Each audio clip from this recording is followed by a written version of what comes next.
Hey, I'd like to welcome you to another episode of Mission Matters. My name is Adam Torres, and if you'd like to apply to be a guest on the show, just head on over to missionmatters.com and click on Be Our Guest to apply. All right, so today I have Vivian Garcia Tuñon on the line, and she is founder of VGT People Advisory. Vivian, welcome to the show. Thank you, Adam. I'm thrilled to be here with you today. All right, Vivian. So I'm excited to get into today's topic. We're going to be learning more about you, your background, of course, and also about VGT People Advisory and really how you're creating high-impact, heart-centered companies. So we're going to get into that, of course. And I know you've worked with many companies, over 1,800, and a lot of startups, and some of these include like big Fortune 500 companies you've worked with. But just to get us kicked off, we'll start this episode the way that we start them all with our Mission Matters Minute. So Vivian, we at Mission Matters, we amplify stories for entrepreneurs, executives, and experts. That's our mission. Vivian, what mission matters to you? So I started VGT People Advisory a little over 8 years ago, and my mission was really to help people live happy and fulfilled careers. I had been in corporate, mostly within financial services, for a little over 15 years. And one of the things that I noticed was it didn't feel like people were happy or inspired. And being someone in HR and kind of missioned to be the heart of the company, that was something that really mattered to me. So today we see that the Gallup survey says that about 20% of people are happy in the workforce and satisfied. So I've made it my mission to impact that survey and really help people be more fulfilled. Wow. What a story and what a mission. And I wanted to take you to those early days. So let's say, 8 years ago, and you may not know this about myself, Vivian, but I started it. I was in financial services for almost 14 years before I saw that. Went off and did this whole media thing and Mission Matters and all these other things. And I'll say that people, when I told them I was going to do this, they said, my clients included and some of the other people, they're like, are you crazy? So I managed a little under 200 million at this time. And I was a $1 billion guy, but I was, I worked really hard and I had a good client base and a really good life with those clients. But I'm just curious, when you went off and decided, hey, I'm going to go, teach and have this impact and help these founders, I'm guessing everybody around you wasn't like, wonderful, great idea, this is amazing, or were they? Like, you correct me, because in my experience, they were like, what? No, I think you're spot on. I definitely had a large percentage of people that were like, this girl's lost her marbles. She's dreaming, and she's dreaming way too extreme for us. And then I had a lot of people that kind of looked at me and were curious. I'd say a lot of people were curious to see if I would succeed. And then there were a lot of people that were championing me and were like, oh my God, the fact that you're doing this inspires me to believe in new possibilities. And so I will say the first group, it was really hard to let go of them because they were people that were in your day-to-day life that really were looking at me like I was crazy, and I couldn't let them get me off course on my mission. So. Yeah, you must have had a better pitch than me, because that champion group from me, they were like, but I didn't have a clear pitch for the record. So I'm like, I did this book and I did this and I did that. And they're like, okay, but you still haven't told me the business yet. and you know what? I think a lot of people start off that way. I mean, I tell people all the time, I had zero business plan. I left with a vision and clarity that this was my calling and what I really wanted to do. How I was going to do it, had no clue. I was going to figure that part out, and I did.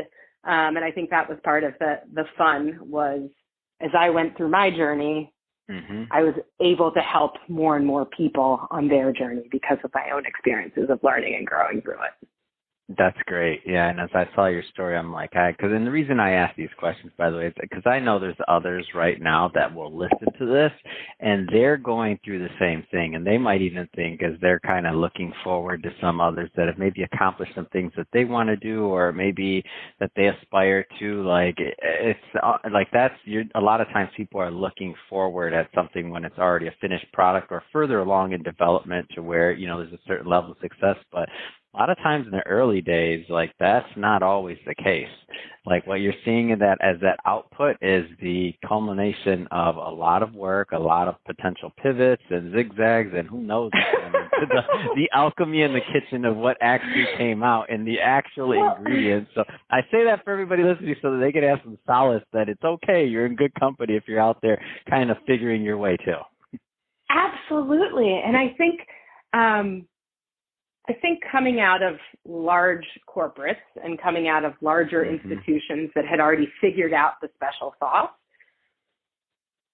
when you take this leap of faith, it really is about trial and error. It's really about learning what works, what doesn't work, how to pivot. Like there isn't a magic playbook on how to do this.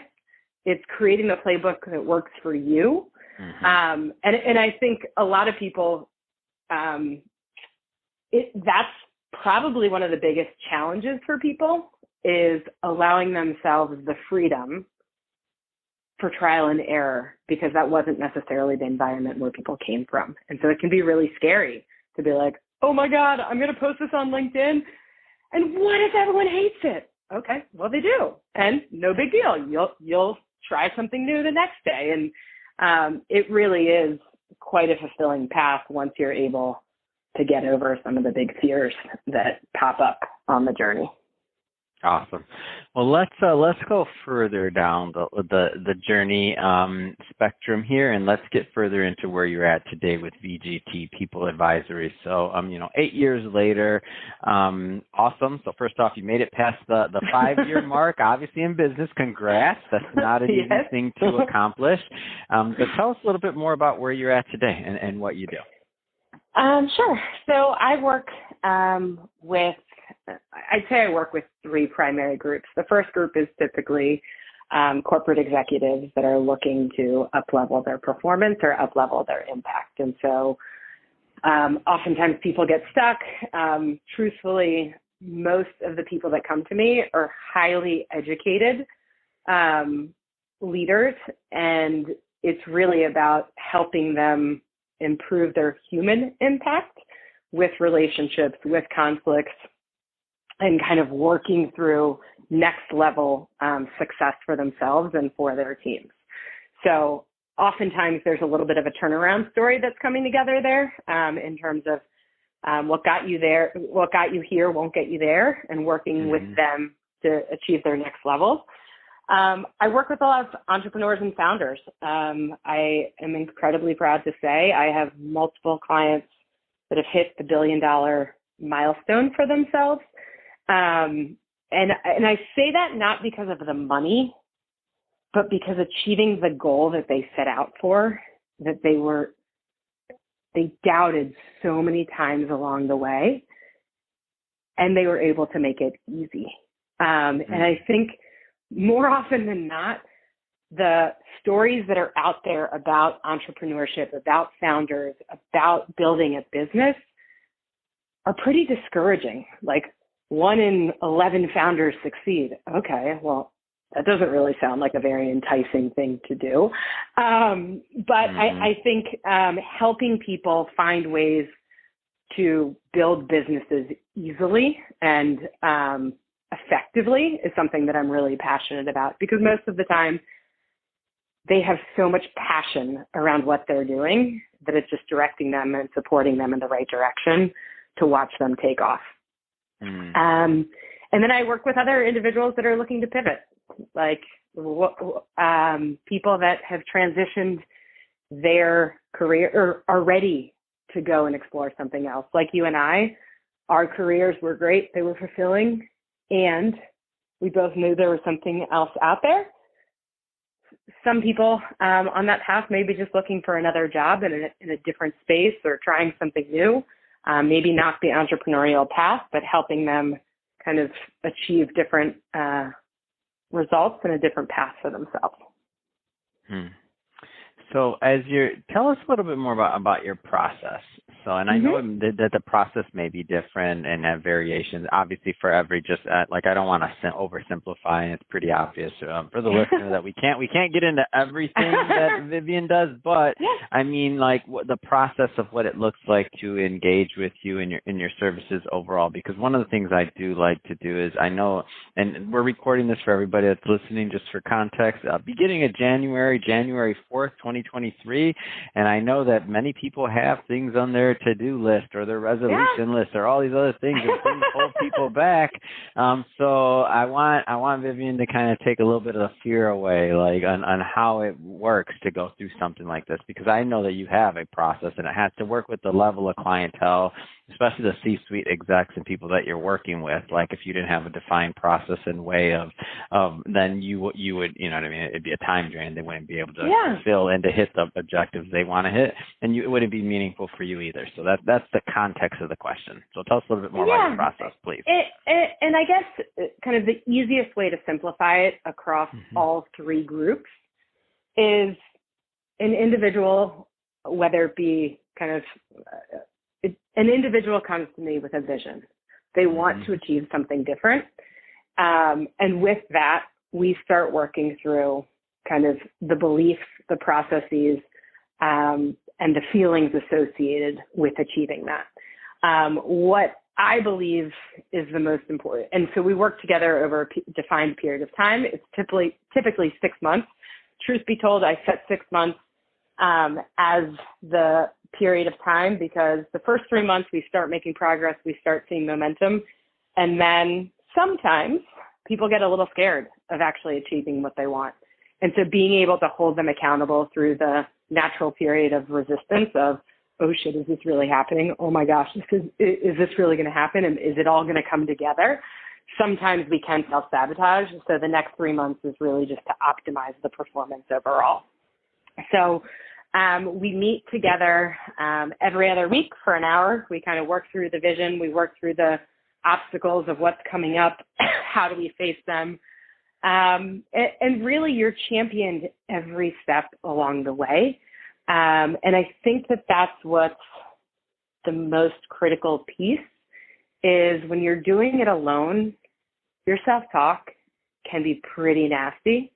And you can discourage yourself very quickly. And so the ability to kind of have a visionary thought partner that's with you, holding the space, and really encouraging you with each step along the way is what's given us the results that we've had thus far. That's awesome. So as we head into 2023, again, I've been sticking on this theme for a while. Yes. And through your experience and working with all the leaders and with your vantage point, what are some of the things that either should be, on the minds of individuals and entrepreneurs and executives as they go into this new year, or, maybe some of the things that you've kind of coached others to be planning for and thinking of going into the new year, if there's a theme? Yeah, I mean, I guess my overall theme is how can you make it the most fun possible? I think results come when you're having fun. Impact happens when you're having fun. I think that's the most important thing. I think we've gone through some pretty tumultuous years, and I think people are really looking for something exciting to sink their teeth into. So whether it's an organizational leader, I think bringing that fun and connection and community into the organization is really important. So one of the things that I've talked about a lot is authentic relationships and humanizing the workforce. I think that we really need to be much more engaged on a personal level for the future and to drive the growth of organizations, both organizations and individuals. I think that is going to be mission critical in terms of people aren't taking jobs just for paychecks anymore. People are taking jobs and really being intentional with their time and places where they feel there's a sense of community. So I think that's incredibly important for individuals that are seeking to build something new, for entrepreneurs, for founders. What I'm continuing to hear is two themes, both passion. So exploring passion to get clear on what it is you want, and also kind of building the confidence muscles to believe that it's possible. 70% of the workforce suffers from imposter syndrome, faces it some way, shape, or form. I think how we build our confidence this year is really something that's top of mind for success and impact in 2023. Wonderful. So, Vivian, first off, it has been great having you on the show today and to learn more about your background and all the work that you're doing to help entrepreneurs and executives not only succeed but to thrive. So that being said, if somebody's listening to this and they want to connect and learn more, what's the best way for them to do that? The best way to do that is come to our website, vgtpeopleadvisory.com, and drop us a line, and we'd love to have a conversation and see how we can support you. Fantastic. And we'll be sure to put the link to that website in the show notes so that our audience can just click on the links and head right on over. And speaking of the audience, if this is your first time listening to a Mission Matters episode or engaging with the platform, we're all about bringing on business owners, entrepreneurs, and executives and having them share their mission, their journey, the reason behind their mission, and really what we can all learn from that so we can all grow together. If that's the type of content that sounds interesting or fun or engaging to you, hit that subscribe button because we have many more mission-based individuals coming up on the line, and we don't want you to miss a thing. And Vivian, really, it has been a pleasure. Thanks again for coming on the show. Thank you so much. Really appreciate the conversation. It was a lot of fun.